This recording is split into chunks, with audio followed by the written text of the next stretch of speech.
ಚಿತ್ರದ ಒಂದು ಸಣ್ಣ ಪರಿಚಯವನ್ನು ಮಾಡಲಿಕ್ಕೆ ನಿಮಗೆ ಅವಕಾಶವನ್ನು ಕೊಟ್ಟಿದ್ದಾರೆ. ಈ ಒಂದು ಮೊದಲಾಗಿ ಸ್ಥಳ ಸಾನ್ನಿಧ್ಯ ಶ್ರೀ ಮಹಮ್ಮಾಯಿ ಹಾಗೂ ಮಲ್ಲಮ್ಮಲ್ಯಮ್ಮ ಸತ್ಯಭದ್ರನಾಜ್ ಹಾಗೂ ಉರಿಮಾಲಿಗುಲಿಗ ದೈವವನ್ನು ಸ್ಮರಿಸಿಕೊಳ್ಳುತ್ತಾ, ಹಾಗೆಯೇ ತಾಯಿ ಕರಿಚಾಮುಂಡಿ ಹಾಗೂ ವನದುರ್ಗ ದೇವಿಯ ಪಾದಕ್ಕೆ ವಂದಿಸ್ತಾ, ಹಾಗೆಯೇ ನನ್ನ ಆರಾಧ್ಯಶಕ್ತಿ ಆಗಿರ್ತಕ್ಕಂಥ ಶ್ರೀ ಧರ್ಮದಯ್ಯ ಅಣ್ಣಪ್ಪ ಪಂಜಿರ ಹಾಗೂ ಪರಿವಾರ ದೈವಗಳಿಗೆ ಶಿರವನ್ನು ಬಾಗುತ್ತಾ, ಹಾಗೆ ನನ್ನ ಜನ್ಮ ನೀಡಿದಂಥ ನನ್ನ ತಂದೆ ತಾಯಿಯನ್ನು ಈ ಸಂದರ್ಭದಲ್ಲಿ ಸ್ಮರಿಸಿಕೊಳ್ಳುತ್ತಾ, ವೇದಿಕೆಯ ಮೇಲಿರ್ತಕ್ಕಂಥ ಎಲ್ಲ ಗೌರವಾನ್ವಿತ ಗಣ್ಯರೇ ಹಾಗೂ ವೇದಿಕೆಯ ಮುಂಭಾಗದಲ್ಲಿರ್ತಕ್ಕಂಥ ಎಲ್ಲ ಆತ್ಮೀಯ ಭಗವದ್ಭಕ್ತರೇ,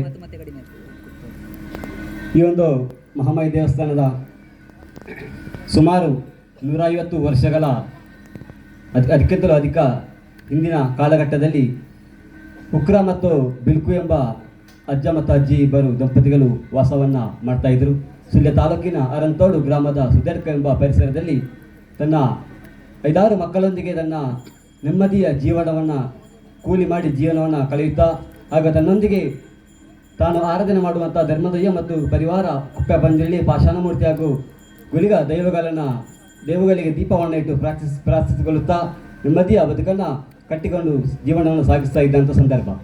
ಆ ಒಂದು ಸಂದರ್ಭದಲ್ಲಿ ಅರಂತೋಡು ಈ ಭಾಗದಲ್ಲಿ ಒಂದು ಅವತ್ತಿನ ಕಾಲಘಟ್ಟದಲ್ಲಿ ಏನೋ ಊಟಕ್ಕೆ ಬಹಳಷ್ಟು ಕಷ್ಟದ ಸಂದರ್ಭದಲ್ಲಿ ವಿವಿಧ ಮನೆಗಳಿಂದ ಹಾಗೂ ಒಳ್ಳೊಳ್ಳೆ ದಿನಗಳು ಬರೋ ಸಂದರ್ಭದಲ್ಲಿ ಬಲಿಪಾಡಿ ಇರ್ಬೋದು, ದೀಪಾವಳಿಯ ಹಾಗೂ ಕೆಡ್ಡಾಸ ಇರ್ಬೋದು, ಅಥವಾ ಬಿಸುಗನಿ ಪತ್ತನಾದ ಇನ್ನಿತರ ಒಳ್ಳೊಳ್ಳೆ ದಿನಗಳು ಬರುವಂಥ ಸಂದರ್ಭದಲ್ಲಿ ಏನು ಇಲ್ಲದವರು ಉಳ್ಳವರ ಮನೆಗೆ ಹೋಗಿ ಒಂದಷ್ಟು ತಿಂಡಿ ತಿನಿಸುಗಳನ್ನು ಪಡೆದುಕೊಂಡು ತನ್ನ ಮಕ್ಕಳಿಗೆ ಕೊಟ್ಟು ಅದರಲ್ಲೇ ಖುಷಿಯನ್ನು ಪಡೆತಿರ್ತಕ್ಕಂಥ ಆಗಿನ ಕಾಲಘಟ್ಟ.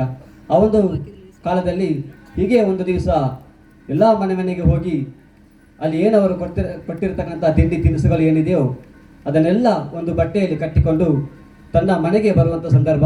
ಒಂದು ಗುಡ್ಡೆಯನ್ನು ದಾಟಿ ತನ್ನ ಮನೆಗೆ ಈ ಬಿಲ್ಕು ಎಂಬ ಅಜ್ಜಿ ತನ್ನ ಮನೆಗೆ ಈ ತಿಂಡಿ ತಿನಿಸುಗಳನ್ನು ಕಟ್ಟಿಕೊಂಡು ಮನೆಗೆ ಬರುವಂಥ ಸಂದರ್ಭದಲ್ಲಿ ಗುಡ್ಡೆಯಲ್ಲಿ ತನಗೆ ಆಯಾಸ ಆದಾಗ ಈ ತಿಂಡಿ ತಿನಿಸುಗಳನ್ನ ಬದಿಯಲ್ಲಿ ಇಟ್ಟು ತಾನು ಒಂದು ಬದಿಯಲ್ಲಿ ಕೂತಾಳು.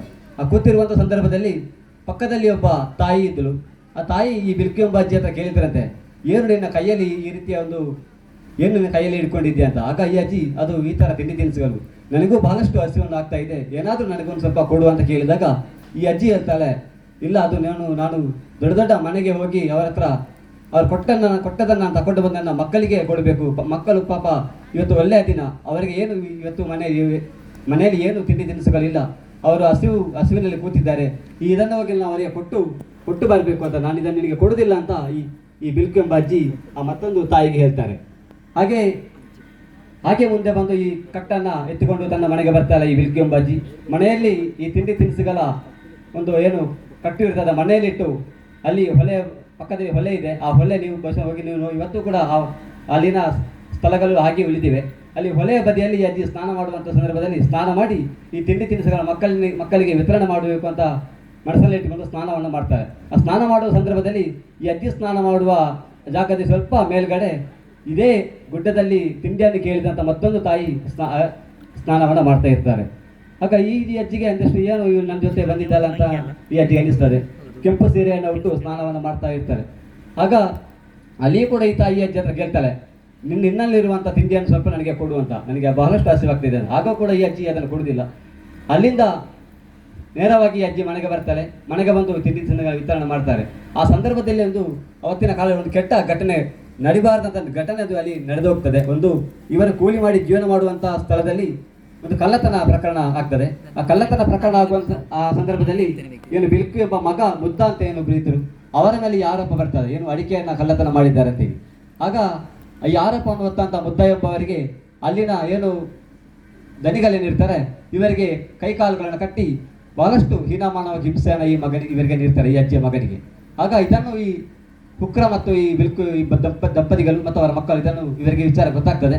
ಆಗ ಏನು ಮಾಡಲಿಕ್ಕೆ ಆಗೋದಿಲ್ಲ, ಇವರು ಅಸಹಾಯಕರಾಗಿರ್ತಾರೆ. ಆಗ ಅಲ್ಲಿ ಇವರು ದೈವಕ್ಕೆ ಪ್ರಾರ್ಥನೆ ಮಾಡ್ತಾರೆ, ನಮಗೆ ಏನು ಮಾಡಲಿಕ್ಕೆ ಸಾಧ್ಯವಿಲ್ಲ, ನಾವು ಈ ರೀತಿ ತಪ್ಪುಗಳನ್ನು ನಾವು ಮಾಡಲಿಲ್ಲ, ಆದರೂ ನನ್ನ ಮಗನಿಗೆ ಈ ರೀತಿಯ ಶಿಕ್ಷೆ ಆಗ್ತಾ ಇದೆ ಅಂತ.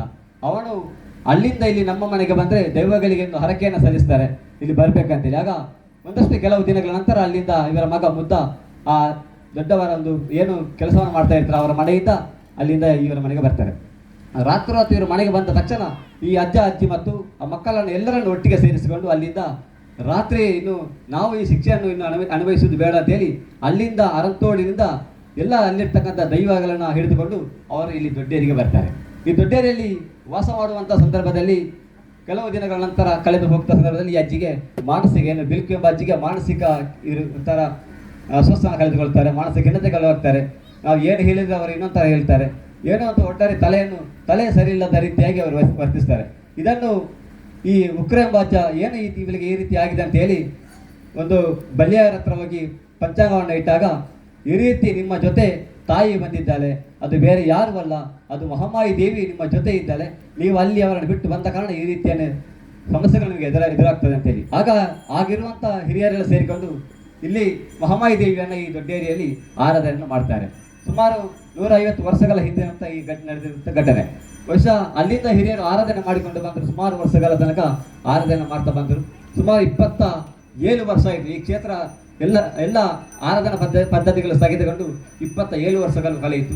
ಆಗ ಈ ಅಜ್ಜನಿಗೆ ಏನು ಉಕ್ರೆಂಬ ಅಜ್ಜನಿಗೆ ತನ್ನ ವಯಸ್ಸೆಲ್ಲ ಕಡಿಮೆ ಆಗುವ ಸಂದರ್ಭದಲ್ಲಿ ಇಲ್ಲಿರ್ತಕ್ಕಂಥ ಆಯುಧಗಳನ್ನೆಲ್ಲ ದೈವಗಳ ಆಯುಧವನ್ನು ಹಾಲೆಯ ಮರ ಇಟ್ಟು ಆ ಮರದ ಬುಡದಲ್ಲಿ ಗುಲಿಗನ ತ್ರಿಶೂಲ ಮತ್ತು ದೈವಗಳ ಕರ್ತಲೆಯನ್ನು ಸಣ್ಣ ಮರದ ಬುಡದಲ್ಲಿ ಇರ್ತಾರೆ. ಇನ್ನು ನೀವು ಇದಕ್ಕೆ ಕೈ ಹಾಕಲಿಕ್ಕೆ ಹೋಗಬೇಡಿ, ನಿಮ್ಮಿಂದ ಇದನ್ನು ಮುಂದುವರಿಸಲಿಕ್ಕೆ ಸಾಧ್ಯವಿಲ್ಲ ಅಂತ ಹೇಳುವಂಥ ಮಾತನ್ನು ಹೇಳಿ ಅವರು ಆ ಸಂದರ್ಭದಲ್ಲಿ ದೈವಾಧೀನರಾಗಿರ್ತಾರೆ. ಆ ಮರದ ಬುಡದಲ್ಲಿ ಇಟ್ಟಿರ್ತಕ್ಕಂಥ ಏನು ದೈವಗಳ ಆಯುಧಗಳೇನಿರ್ತದೆ ಅದು ನಾವು ಜೀರ್ಣೋದ್ಧಾರ ಮಾಡುವ ಸಂದರ್ಭದಲ್ಲಿ ಆ ಹಾಲೆಯ ಮರವನ್ನು ನಾವು ತುಂಡರಿಸ್ತೇವೆ. ತುಂಡರಿಸುವ ಸಂದರ್ಭದಲ್ಲಿ ಮರದ ಒಳಗೆ ಗುಲಿಗನ ತ್ರಿಶೂಲ ಮತ್ತು ಕಬ್ಬಿಣದ ಕರ್ತಲೆಗಳು ಮರದ ಒಳಗೆ ನಮಗೆ ಸಿಕ್ಕಿರ್ತದೆ. ಬಹುಶಃ ಪ್ರಶ್ನಾ ಚಿಂತನೆಯಲ್ಲಿ ನಾವು ನಡೆಸಿ ಅದಕ್ಕೆ ಸಂಬಂಧಪಟ್ಟವರಿಗೆ ಆ ದೈವಗಳ ಆಯುಧವನ್ನು ನಾವು ಬಿಟ್ಕೊಟ್ಟಿದ್ದೇವೆ. ಮಹಾಮಾಯಿ ದೇವಿ ಮತ್ತು ಮಲ್ಲಮ್ಮಲ್ಲಿ ಸತ್ಯಬದ್ಧನ ದೈವಗಳನ್ನು ನಾವಿಲ್ಲಿ ಆರಾಧನೆ ಮಾಡಬೇಕು ಅಂತ ಪ್ರಶ್ನೆ ಕಂಡು ಬಂದಿದೆ.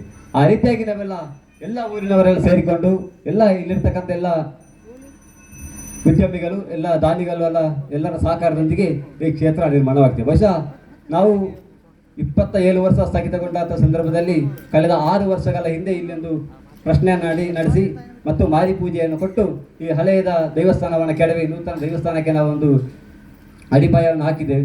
ಆ ಸಂದರ್ಭದಲ್ಲಿ ಬಹಳಷ್ಟು ದಾನಿಗಳು ನಮ್ಮೊಂದಿಗೆ ಕೈಯನ್ನು ಜೋಡಿಸಿದ್ದಾರೆ. ಬಹುಶಃ ನಾವು ಇದನ್ನು ನಿರ್ಮಾಣ ಮಾಡುವ ಸಂದರ್ಭದಲ್ಲಿ ನಮ್ಮ ಹತ್ರ ಏನೂ ಇರಲಿಲ್ಲ. ಆದರೂ ಕೂಡ ಇವತ್ತು 29 ಲಕ್ಷ ರೂಪಾಯಿ ವೆಚ್ಚದಲ್ಲಿ ಈ ಒಂದು ಕ್ಷೇತ್ರ ನಿರ್ಮಾಣವಾಗಿದೆ. ಬಹುಶಃ ಎಲ್ಲರೂ ಕೂಡ ಕೂಲಿಯನ್ನು ಮಾಡಿ ತಮ್ಮಿಂದ ಆದಷ್ಟು ಧನ ಸಹಾಯವನ್ನು ನೀಡಿ ಮತ್ತು ತನ್ನ ಏನು ಶ್ರಮ ಇದೆ ಎಲ್ಲ ಶ್ರಮದಾನದ ಮೂಲಕ ಎಲ್ಲ ಕೆಲಸ ಕಾರ್ಯಗಳನ್ನು ಮಾಡುತ್ತಾ ಈ ರೀತಿಯ ಕ್ಷೇತ್ರವನ್ನು ನಾವು ನಿರ್ಮಾಣ ಮಾಡಿದ್ದೀವಿ. ಮತ್ತು ಬಹಳಷ್ಟು ದಾನಿಗಳು ಕೂಡ ನಮಗೆ ಸಹಕಾರ ಮಾಡಿದ್ದಾರೆ. 25,000 50,000 ಮತ್ತು ಏನು ಇದಕ್ಕೆ ಪರಿಕರಗಳು ಬೇಕು 10,000 15,000 ಎಲ್ಲ ರೀತಿ ನಾವು ಕೇಳಿದಷ್ಟು ಕೊಟ್ಟು ನಮ್ಮೊಂದಿಗೆ ಕೈ ಜೋಡಿಸಿದ್ದಾರೆ. ಬಹುಶಃ ಅವರನ್ನು ನಾವು ಯಾವತ್ತೂ ಕೂಡ ಮರಳಿಕ್ಕೆ ಸಾಧ್ಯವಿಲ್ಲ.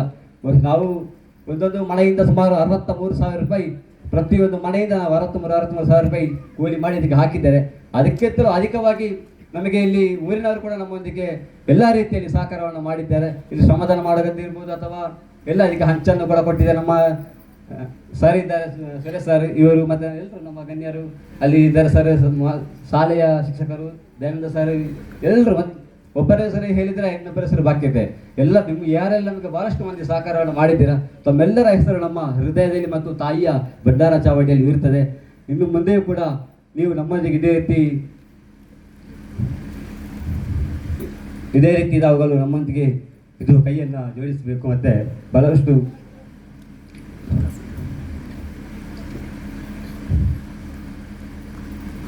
ಬಹಳಷ್ಟು ಕಷ್ಟವನ್ನು ಪಟ್ಟು ಈ ಒಂದು ಕ್ಷೇತ್ರವನ್ನು ನಾವು ಮಾಡಿದ್ದೇವೆ. ನನಗೆ ಮಾತನಾಡಲಿಕ್ಕೆ ಅವಕಾಶ ಕೊಟ್ಟದ್ದು ಎಲ್ಲರಿಗೂ ಧನ್ಯವಾದಗಳನ್ನು ಸಲ್ಲಿಸ್ತಾ ನಾನು ಒಂದೆರಡು ಮಾತನ್ನು ಕೊನೆಗೊಳಿಸ್ತೇನೆ.